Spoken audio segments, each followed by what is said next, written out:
Welcome back, my lovelies. It's me, Julian Greystoke. We are here on this very bright winter day. Sorry about the glasses reflection. For our tarot reading of the month. That's right, we are back. It's another authorly tarot reading to begin our month of February, my birthday month. Hey, hey. So hopefully we will get something a little bit more uplifting than last time. Last time, January, if you recall, the cards told us to look out for some setbacks, to take it slow, to be prepared for things to be kind of down and depressing. And for January, that seemed pretty on point. I actually didn't feel like I hit too many setbacks in January. January was just kind of cruising. It actually went by pretty quickly for me because I was just trying to get so much stuff done here on my channel and trying to ramp up my content a little bit, and also just trying to get through the read along because that is an intensive process. Honestly, my January was pretty okay, but maybe some of you had a rougher time. Let me know in the comments below if the cards were right about your January. Let's hope they are looking a little bit brighter for February. Speaking of bright, I just want you all to know that I have a new deck. Got it for Christmas. It's an animal deck, and the sun in this deck is a capybara. And that is the best thing ever. Now that we've chatted about the month in the past, let's go on to the month in the future. And today, because I'm learning tarot, I'm slowly ramping myself up, we're going to try a slightly more complex spread. You can learn with me as we go. I'm just learning, I'm just practicing, I'm just getting better. I'm not quite ready for the full Celtic cross for us today, but with the help of a guidebook, we're going to try the Sirius Star Spread, which is 5 cards instead of our usual 3. I haven't really done that much with this deck yet, so let's find out her personality, shall we, together? So for this particular spread, we start out, our first card represents the present, where we are now.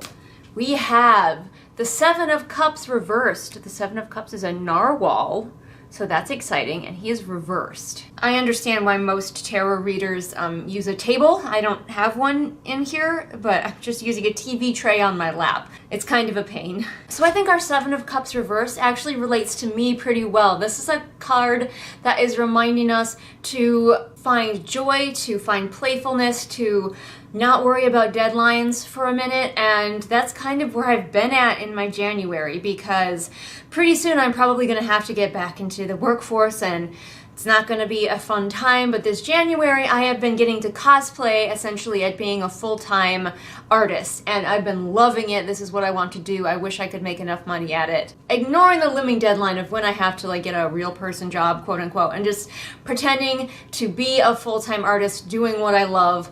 That has been my January, and I am fully on board, little narwhal. But this narwhal does say, obviously, for all of you, if any of you are struggling to remember what brings you joy, the importance of play and being silly. We've talked about this before in other readings. Remember what gave you joy about writing in the first place and try to find that again. If you're writing a project that is bringing you nothing but misery, take a break and write something that brings you joy. So the number 2 spot is how to navigate that situation. If we are busy finding joy, I'm interested to see what it has to say about that. And that card is the 9 of Swords. It was only a matter of time before we got swords. I always draw swords no matter what deck I'm working with.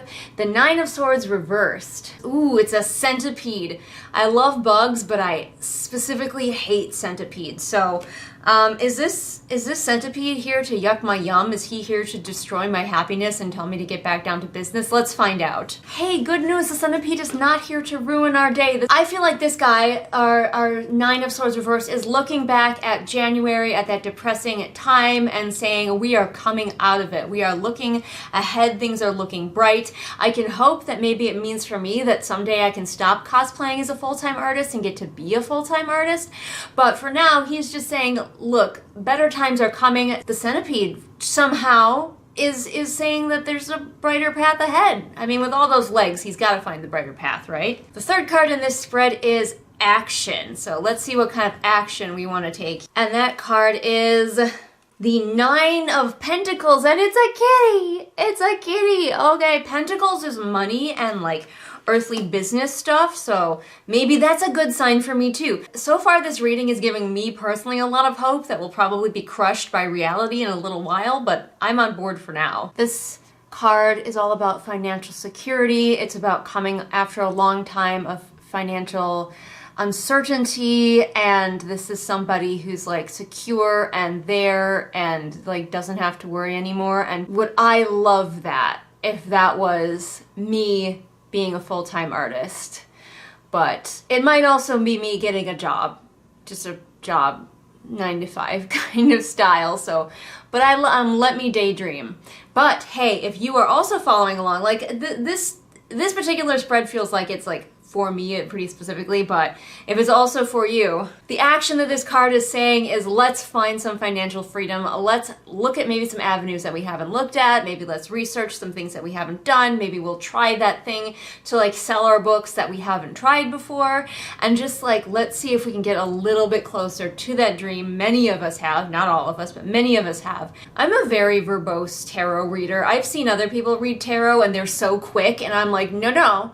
We're gonna talk about this. We're gonna look at all the angles. But next is challenge. What challenge can we expect for our next month, where we are looking forward to perhaps getting some financial security? Perhaps the path ahead is looking bright. What challenge are we facing?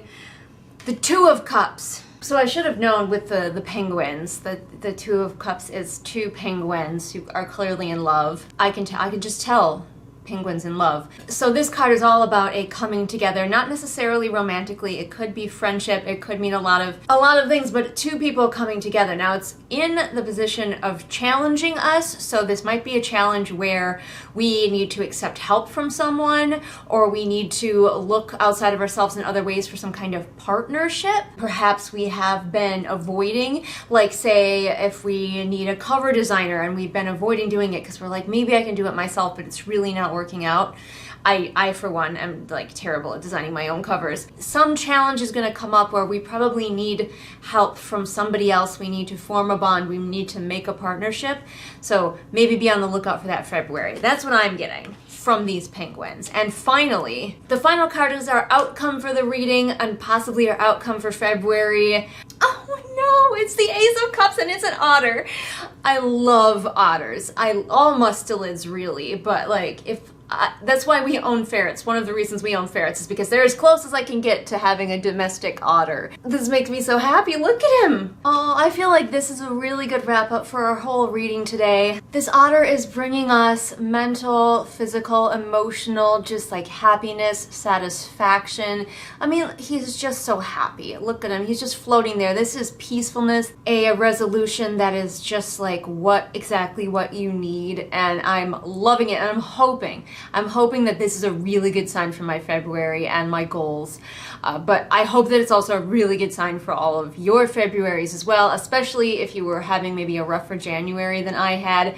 I really hope that this reading is on point for all of us, because to me this seems really good and really hopeful. So what did you think? Leave a comment below and let me know. Does this reading seem really hopeful for you? Do you like my animal deck? I'm really enjoying it a lot so far. I think it might be a very friendly deck, unlike my Dragon Age deck, which is kind of a bitch, and I love her for it, but she's mean.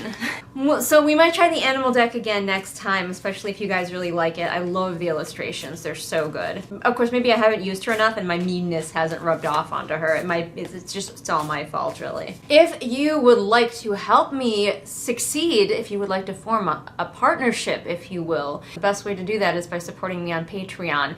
Even at $1 a month, it's a really big help. But at the other levels, you get even more, even cooler rewards, such as, did you know that you can get critiques from me? You can get written critiques, or you can get your very own private video critique from me at one of the levels. So like, go check that out on my Patreon if that interests you. Or you can purchase one of my books, available now on Amazon, with a new book coming out at some point this year. Thanks so much for joining me today. I hope this was fun, and I hope that this was a good reading for all of you.